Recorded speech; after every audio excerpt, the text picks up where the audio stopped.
Hello दोस्तों, स्वागत है आप सभी का आपके अपने यूट्यूब चैनल आकांक्षा क्लासेस में। आज हम लेकर आए हैं केमिस्ट्री का ये तीसरा लेक्चर है। इसके पहले हमारे 2 लेक्चर हो चुके हैं और वो जो 2 लेक्चर हुए हैं उसमें हम क्या देखे हैं, केमिस्ट्री के जो प्रीवियस ईयर में क्वेश्चन पूछे गए हैं रेलवे एग्जाम में, वो प्रश्न देखे हैं।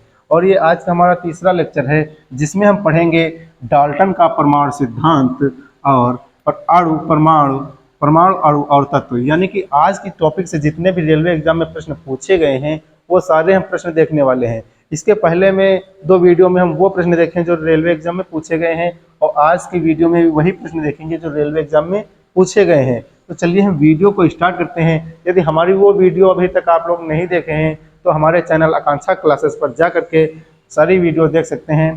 तो चलिए हम वीडियो को स्टार्ट करते हैं। देखिए हमारा पहला प्रश्न क्या दिया गया है आज। हमारा पहला प्रश्न है डाल्टन का सिद्धांत इस नियम पर आधारित है। तो यहाँ पर डाल्टन का सिद्धांत पूछ लिया गया है, किस नियम पर आधारित है।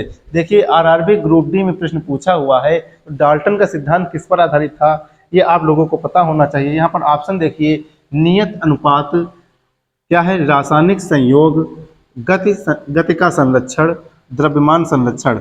तो जो डाल्टन का सिद्धांत था वो किस नियम पर आधारित था, वो था रासायनिक संयोग के नियम पर। तो यहाँ पर कौन सा ऑप्शन राइट हो जाएगा, ऑप्शन बी राइट हो जाएगा। अब चलिए अगला प्रश्न देखते हैं। अगला प्रश्न क्या है, अगला प्रश्न है डाल्टन का सिद्धांत आधारित है। देखिए क्वेश्चन रिपीट हुआ है, यहाँ पर ये प्रश्न 2018 में पूछा हुआ है। ये क्वेश्चन रिपीट हुआ इसलिए दोबारा रखा गया। प्रश्न वही है और इसका आंसर भी वही रहेगा। डाल्टन का सिद्धांत पूछा है तो डाल्टन का सिद्धांत क्या हो जाएगा, रासायनिक संयोग के नियम पर। तो डाल्टन का सिद्धांत जो होता है रासायनिक संयोग के नियम, तो ये ऑप्शन ए राइट हो जाएगा। अब चलिए अगला प्रश्न देखते हैं। अगला प्रश्न क्या है, डाल्टन का परमाणु सिद्धांत क्या है, डाल्टन का परमाणु सिद्धांत निम्न में से किसके लिए स्पष्टीकरण प्रदान करता है। तो जो डाल्टन का परमाणु सिद्धांत था तो अभी तक हमने देखे रासायनिक संयोग के नियम पर। तो यहाँ पर आप आगे प्रश्न देखते हैं, द्रव्यमान संरक्षण और रासायनिक संयोग का नियम। यहाँ पर ऑप्शन देखिए क्या दिए गए हैं। अगला ऑप्शन क्या है, द्रव्यमान संरक्षण और निश्चित अनुपात का नियम। ऑप्शन सी क्या है, रासायनिक संयोग और निश्चित अनुपात का नियम। ऑप्शन डी क्या है, निश्चित अनुपात और रासायनिक संयोग का नियम। तो यहाँ पर देखिए आरआरबी ग्रुप डी 2018 में प्रश्न ये भी पूछा गया है। यहाँ पर क्या सही हो जाएगा, यहाँ हो जाएगा द्रव्यमान संरक्षण और निश्चित अनुपात का नियम। ऑप्शन आपका जो बी ऑप्शन है ये राइट हो जाएगा। द्रव्यमान संरक्षण और निश्चित अनुपात का नियम ये उसी के अंतर्गत आता है, रासायनिक संयोग के नियम के अंतर्गत आता है। चलिए अब अगला प्रश्न देखते हैं। अगला प्रश्न क्या दिया गया यहाँ पर, डाल्टन की पद्धति। देखिए डाल्टन की पद्धति के अनुसार निम्न में से कौन सा कथन सही है। तो जो डाल्टन का परमाणु सिद्धांत दिया था, उन्होंने पदार्थ किनसे बना होता है वो बताए थे, वही डाल्टन का परमाणु सिद्धांत है। तो यहाँ पर चलिए ऑप्शन देखते हैं डाल्टन की पद्धति के अनुसार। तो यहाँ पर ऑप्शन क्या है, ऑप्शन ए है समान तत्वों के अणुओं के परमाणु द्रव्यमान और उनका आकार समान है परंतु रासायनिक प्रकृति समान नहीं होती है। ऑप्शन बी क्या दिया गया है, एक अणु प्रोटॉन, इलेक्ट्रॉन और न्यूट्रॉन में विभाजित होने के योग्य होता है। ऑप्शन सी क्या दिया गया है, सामान्य तत्वों के अणुओं का परमाणु द्रव्यमान अलग होता है। ऑप्शन डी क्या है, क्या लिखा है, परमाणु पदार्थों का अविभाज्य कण है। देखिए यहाँ पर जो ऑप्शन डी लिखा गया है परमाणु पदार्थों का अविभाज्य कण है। ये जॉन डाल्टन ने बताया था जो परमाणु है वो पदार्थ जो होता है वो छोटे छोटे परमाणुओं से मिलकर बना होता है और परमाणु क्या है, वो अविभाज्य कण है। तो यहाँ पर ऑप्शन क्या राइट हो जाएगा, ऑप्शन डी राइट हो जाएगा, परमाणु पदार्थों का अविभाज्य कण है। चलिए अब अगला प्रश्न देखते हैं। अगला प्रश्न हमारा क्या दिया गया है, निम्न में से, क्या प्रश्न है, निम्नलिखित में से किसने परमाणु की, क्या लिखा है, किसने परमाणु की अविभाज्यता के बारे में बताया। तो देखिए यहाँ पर भी वही प्रश्न रिपीट हुआ है अविभाज्यता के बारे में, किसके, परमाणु की अविभाज्यता के बारे में। तो परमाणु की अविभाज्यता के बारे में सबसे पहले किसने बताया था, जॉन डाल्टन ने बताया। तो यहाँ पर ऑप्शन देखिए, ऑप्शन ए क्या है, डाल्टन, ऑप्शन बी क्या है, बोर, और ऑप्शन यहाँ पर देखिए बी ऊपर हो गया तो ये हो जाएगा बी ऑप्शन और ये हो जाएगा सी ऑप्शन। यहाँ पर क्या है, गोल्डस्टीन और डी क्या है, रदरफोर्ड। तो परमाणु की अविभाज्यता के बारे में सबसे पहले किसने बताया था? जॉन डाल्टन ने बताया था। तो ऑप्शन ए राइट हो जाएगा। अब चलिए अगला प्रश्न देखते हैं। अगला प्रश्न है हमारा, यहाँ पर दिया गया है डॉट डॉट, क्या दिया गया है? डॉट डॉट ने प्रस्तावित किया था कि प्रत्येक तत्व में एक विशेष परमाणु द्रव्यमान होता है। तो यहाँ पर क्या दिया है? प्रत्येक तत्व में एक विशेष परमाणु द्रव्यमान होता है। तो ऑप्शन ए किसने दिया था ये पूछा है। यहाँ पर देखिए option A Dalton, option B यहाँ पर करलाद होगा, क्या होगा? करलाद, ठीक, महर्षि करलाद जो थे। यहाँ पर सी क्या है? लेवोसियर, ऑप्शन डी क्या है? डेमोक्रिट्स। तो यहाँ पर प्रत्येक तत्व में विशेष परमाणु द्रव्यमान होता है, यानी कि परमाणु के बारे में सबसे पहले किसने बताया था? तो ऑप्शन ए राइट हो जाएगा। किसने बताया था? जॉन डाल्टन ने बताया था। तो ऑप्शन ए यहाँ पर राइट हो जाएगा। अब चलिए अगला प्रश्न देखते हैं। अगला प्रश्न क्या है? किस वैज्ञानिक ने पदार्थ की प्रकृति के बारे में बुनियादी सिद्धांत का प्रदान किया? क्या दिया? यानी कि क्या है? पदार्थ की प्रकृति, यानी कि पदार्थ किनसे मिलकर बना है, ये सबसे पहले किसने बताया था? तो चलिए ऑप्शन देखते हैं। ऑप्शन ए क्या है? एंटोनी लेवोजियर, ऑप्शन बी क्या है? जोसेफ प्राउस्ट, ऑप्शन सी क्या है? डेमोक्रिट्स, ऑप्शन डी क्या है? John Dalton. तो देखिए पदार्थ की प्रकृति के बारे में सबसे पहले किसने बताया था? पदार्थ की प्रकृति के बारे में सबसे पहले यहाँ पर ऑप्शन जो है डी है। ऑप्शन डी क्या है? John Dalton. ऑप्शन डी क्या है? John Dalton. ये आपका राइट आंसर हो जाएगा। आरआरबी ग्रुप डी में प्रश्न पूछा हुआ प्रश्न है।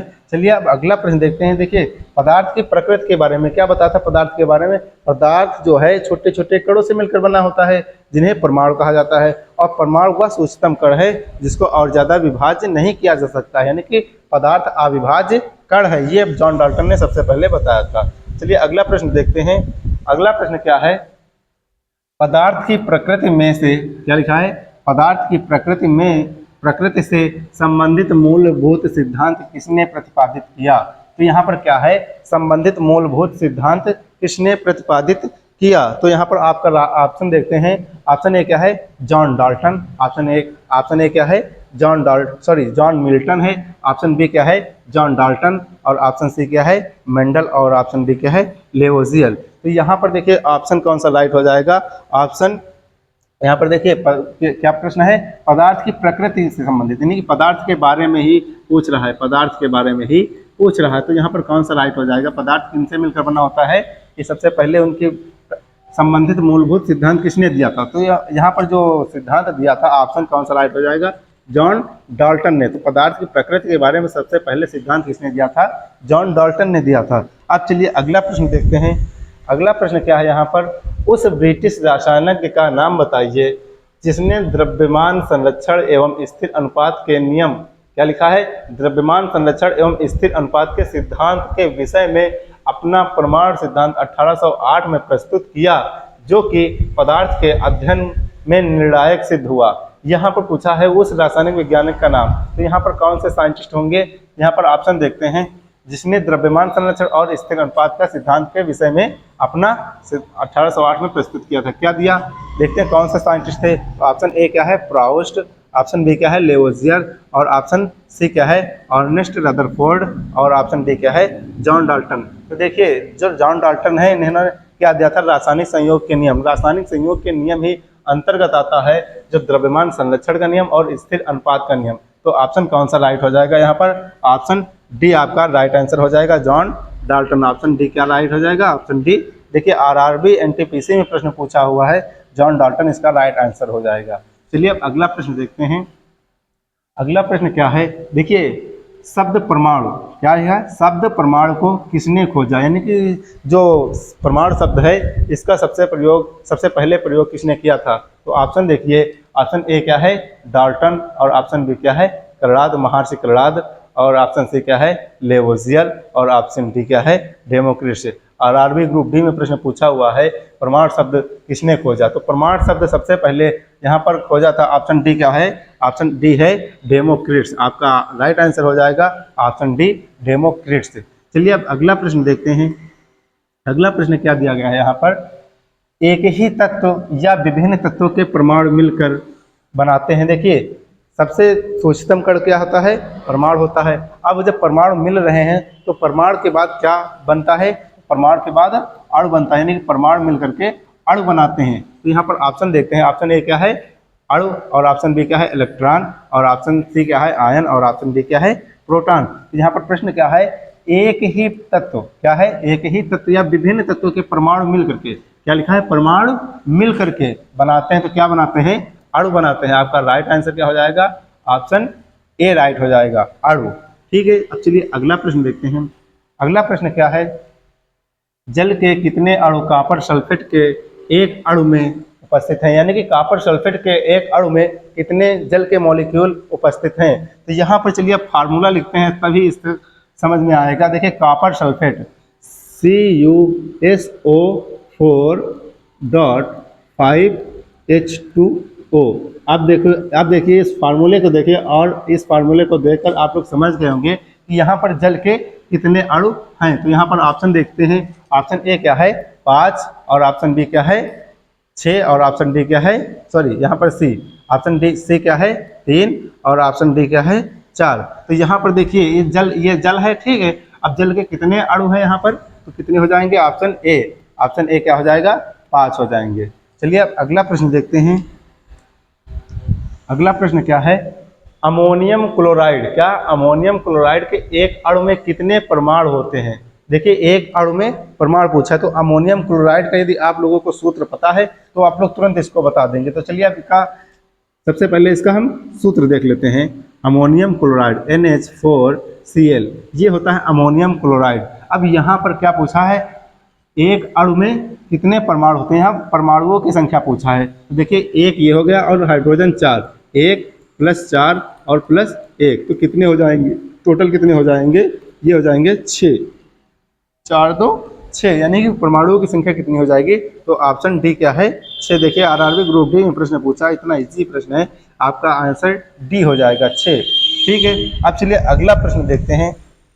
अगला प्रश्न क्या है, निम्न में से किस यौगिक में सबसे अधिक परमाणु होते हैं। देखिए अब यौगिक दिया गया है यहाँ पर, और यहाँ पर पूछ लेंगे किस यौगिक में सबसे अधिक परमाणु होंगे। तो चलिए देखते हैं कितने परमाणु हैं। पहले में देख लेते हैं कितने परमाणु। देखिए हाइड्रोजन 1, ठीक, फिर नाइट्रोजन कितने हैं, नाइट्रोजन कितने हैं 1 हैं, और ऑक्सीजन कितने हैं 2 हैं, तो टोटल कितने हुए 4 हुए।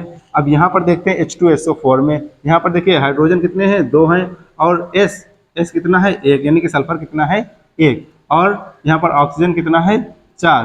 तो यहाँ पर कितने हो जाएंगे परमाणु, देखिए 4 2 6 1 7। चलिए अब अगला ऑप्शन देख लेते हैं। यहाँ पर देखिए 2 और 1 3, यानी कि कितने हैं 1 है +2 है, और टोटल कितने हो जाएंगे, ये 3 हो जाएंगे। यहाँ पर देखिए कैल्शियम हाइड्रोक्साइड, देखिए कैल्शियम हाइड्रोक्साइड यानी कि OH का होल ट्वाइस, यानी कि 2 ये भी हैं 2 ये भी हैं, तो 2 2 4 हो जाएंगे, ठीक है। और 1 कैल्शियम है, ठीक है, तो 1 कैल्शियम +4 ये हो जाएंगे, तो टोटल कितने हो जाएंगे 5 हो जाएंगे। पूछा क्या है, यौगिक में अधिकतम परमाणु, यानी कि अब देखते हैं अधिकतम किस में आता है। देखिए यहाँ पर 4 है, यहाँ पर 7 है, यहाँ पर 3 है, और यहाँ पर 5 है, तो कौन सा ऑप्शन राइट हो जाएगा। ऑप्शन देखिए यहाँ पर 7 है, अधिकतम किस में आ रहे हैं, तो ऑप्शन बी में आ रहे हैं, H2SO4 में आपका राइट आंसर हो जाएगा। H2SO4 में अधिकतम परमाणु है। अब चलिए अगला प्रश्न देखते हैं। अगला प्रश्न क्या है हमारा, अगला प्रश्न है पदार्थ का वह सबसे छोटा कण जिसका स्वतंत्र अस्तित्व है। देखिए पदार्थ का वह सबसे छोटा कण क्या होता है, सबसे पहले हम बताए थे पदार्थ का सबसे छोटा कण होता है परमाणु, जो अविभाज्य कण होता है। परमाणु क्या होता है, अविभाज्य कण है।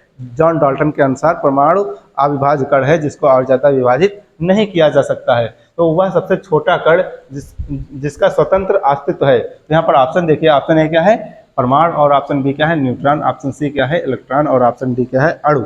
यहाँ पर राइट आंसर क्या हो जाएगा, ऑप्शन ए राइट हो जाएगा, क्या हो जाएगा परमाणु। ठीक है, अब चलिए अगला प्रश्न देखते हैं। यदि आप लोगों को हमारी वीडियो पसंद आ रही हो तो हमारी वीडियो को लाइक करें, और हमारे चैनल को सब्सक्राइब जरूर करें, और हमारी वीडियो को शेयर जरूर करें। चलिए अब अगला प्रश्न देखते हैं। हमारे जो प्रश्न है वो सभी आरआरबी ग्रुप डी NTPC में प्रश्न पूछे हुए हैं। तो यहाँ पर चलिए प्रश्न पढ़ते हैं। अगला प्रश्न क्या है, अणु शब्द से परिचय आसपास कराया गया था द्वारा, यानी पर यहाँ पर जो है प्रश्न थोड़ा टाइपिंग मिस्टेक लग रहा है। यहाँ पर क्या हो जाएगा, अणु शब्द से परिचय 1896 के आसपास किसके द्वारा कराया गया था, ये प्रश्न हो सकता है। लैंग्वेज आप लोग समझ सकते हैं। तो 1896 के आसपास किसके द्वारा कराया गया था, किसका, अणु शब्द का प्रयोग।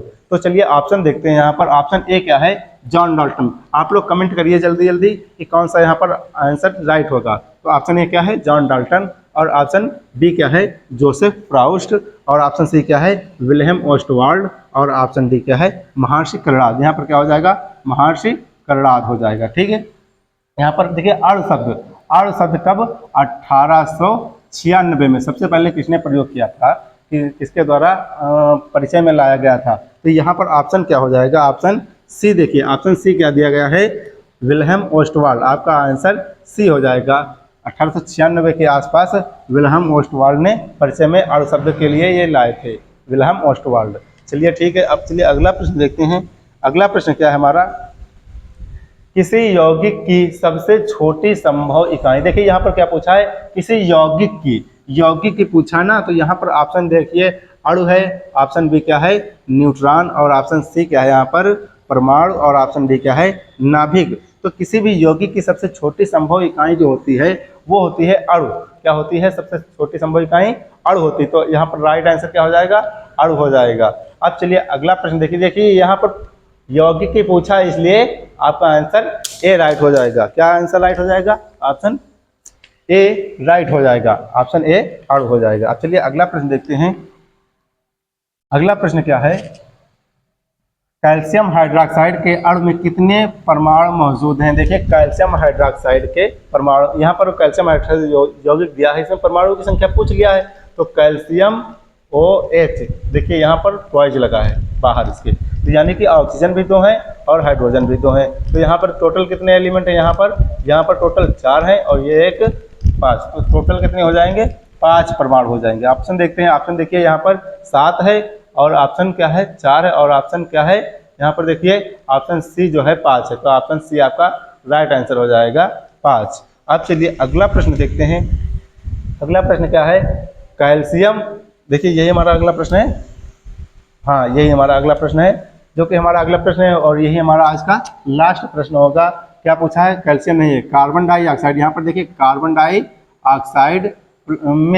डाइऑक्साइड में कार्बन और ऑक्सीजन द्रव्यमान द्वारा अनुपात बताइए। यानी कि जो कार्बन और ऑक्सीजन का द्रव्यमान है, इनका अनुपात बताना है। तो देखिए कार्बन और किसका बताना है, कार्बन और ऑक्सीजन का। तो यहाँ पर O2 है, ठीक है। अब यहाँ पर एक कार्बन का कितना होता है, एक कार्बन का होता है 12, एटॉमिक मास कितना होता है, 12 होता है। यहीं पर देखिए 2 हैं, ठीक है। अब एक ऑक्सीजन का कितना होता है, 16 होता है, ठीक है। अब देखिए इसको काट देते हैं, 2 एकन्नम 2 और 2 6 की 12, ठीक है। अब यहाँ पर देखिए इसको काट देते हैं कितने से, 6 देखिए क्या आया है, 6:16 आया है। तो अब इसको काट देते हैं, कितने से काट देते हैं, 4 से नहीं कटेगा, 3 से काट देते हैं, नहीं 3 से नहीं कट रहा है, इसको काट देते हैं 2 से। तो 2 से जब काट देते हैं तो 2 3 6 और 2 8 16, कितना अनुपात आ रहा है, 3:8 आ रहा है। तो यहाँ पर चलिए अब ऑप्शन में देखते हैं कि 3:8 दिया गया है। ऑप्शन ए ही देखिए यहाँ पर